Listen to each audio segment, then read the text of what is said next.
Peace, peace, peace. This is your boy Astro representing Way Too Much in Frat House 555. And this is the album review of Busta Rhymes Extinction Level Event Part 2. You niggas can't fuck with a god, Busta Rhymes. You niggas can't fuck with a god, Busta Rhymes.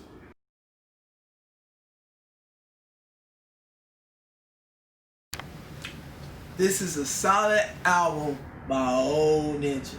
It's a solid album. I'm personally not a big fan of Busta Bust. My younger, bigger brother used to always bust and listen to Busta, but I didn't like him. I think because the ad-libs, the woo-ha, I couldn't get all that.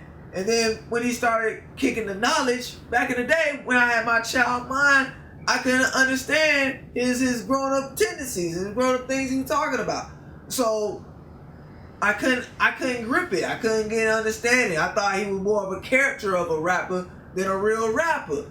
Now, when I got older and even gained my own self-knowledge and understanding, and I started listening to Jay-Z and Nas and the Tribe Called Quest, I still wasn't able to get into Busta Rhymes.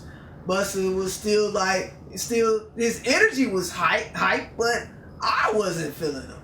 So when I heard this new album come out, I was like, yo, let me give Busta a chance. Let me listen to him and stuff. And then also I started hearing stuff on Facebook. A lot of people that I respect when it comes to music, they say, yo, this new Busta album is hitting. So I was like, all right, bet. Let me take a listen. Then I heard Chris Rock on there. I was like, yo, I gotta do an album review on it now because it got Chris Rock on it. And I love Chris Rock. That's my man's. And when I heard Chris Rock was on the album, I was like, yo, Chris Rock, he killed it. I love Chris Rock. And then he was one of the shining points in the whole album. His funniness, his cadences, him being able to go into the album really uplifted some of the more darker moments in the album. And he was able to put a smile on my face like Chris Rock always can. So the main thing I like about the album is the dark theme that perpetuates throughout the whole album. He's able to use that through lyrics, through his interludes, and through his features. So that dark theme is going to put you in the mindset to want to start a revolution like Tupac. This is not an album that if you want to go out and you wouldn't want to be in a happy mood or anything like that. If you're depressed, do not listen to this album. You're going to get even more depressed and want to hang yourself over the head. This is not one of those albums that's going to make you want to go have picnics in the park and stuff like that. It's going to make you want to go on the streets and start a revolution. So that dark theme, there's nothing wrong with it because it brings that grit and that grime that we need out here in this society right now because we don't know what's going on. And that grit and that grime lets you know what's going on in society. So this album can really be thought of as something that's like a historical project because it shows what's going on in society today. Especially if you look at the album cover, he has a little face mask over the skull. So it shows you what's going on today. His lyrics combined with his beats go along with that theme. And most of his lyrics is talking about COVID. It's talking about Trump. It's talking about how things out here is going wrong and how our black people are getting killed by police brutality. So this album is going along with the times and it uses the times as saying that the times is dark right now. And that dark theme is perpetuated throughout the whole album. My favorite tracks on the album, first one, You, with Anderson .Paak. Anderson .Paak kills it. Always love Anderson .Paak. He kicks it with his soulfulness, but the soulfulness doesn't get into the overall dark theme of the album. It meshes really well. Anderson .Paak's lyrics and Anderson .Paak's soulfulness, all of it was really good. Busta does his thing, Busta does his thing on most of these tracks. So he doesn't slip, and I think him working with Anderson was able to put that soulfulness into the album very well. Next track, Look Over Your Shoulder with Kendrick Lamar. Kendrick kills it. Kendrick always puts a tear to my eye whenever I start hearing him talk.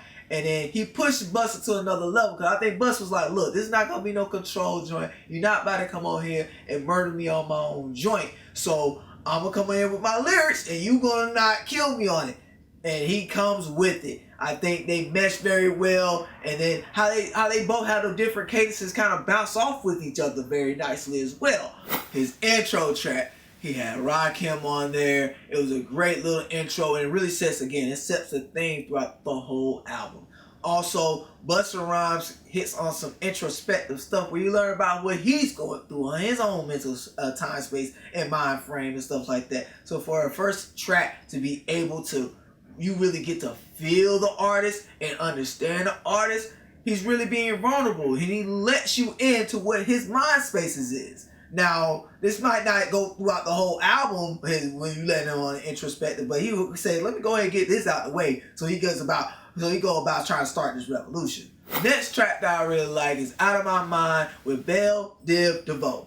I love that track because it was able to kick that old school flow, that old school rhyme, made me want to dance a little bit. Now, when it comes to Bust was in the old school rhymes with that joint. Back in the day, I didn't like that. I kind of didn't like it on this one, but because of the beat, because of how Bust kicked it and stuff like that, I liked the track. It was a good track. It made me want to get up and dance, even though what he was talking about trying to kill motherfuckers in that thing.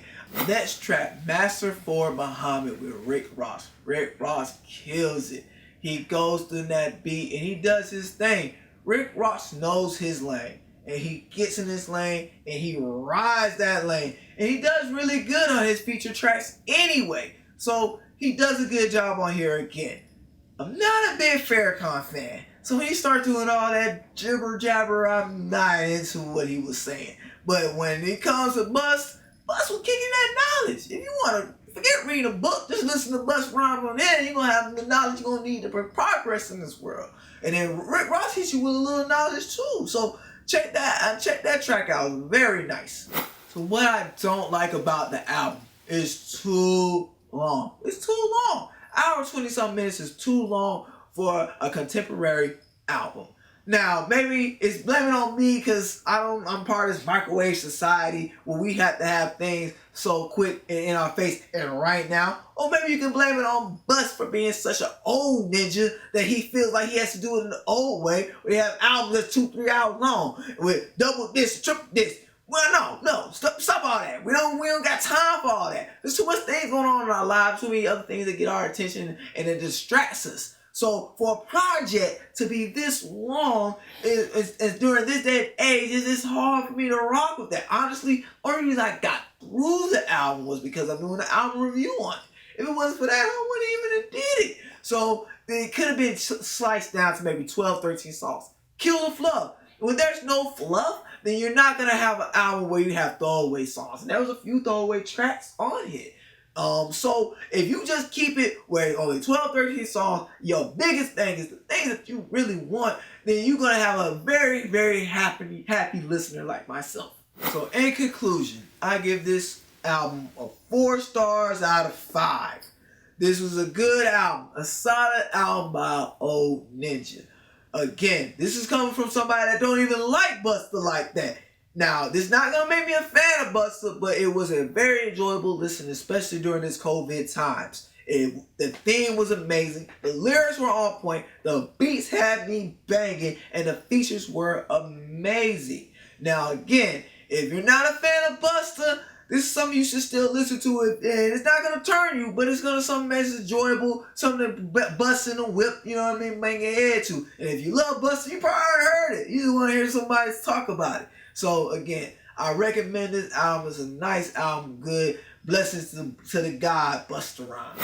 This is Astro representing way too much the Frat House 555. Check us out at www.thefrathouse555.com. We got more content coming. We got content with more banter with the brothers. We got album reviews. We got a lot of stuff coming. My boy Blessing OZ about to get in here. We about to argue, having a good time, make you laugh. Might have some skits for you and everything. So come check us out. Peace.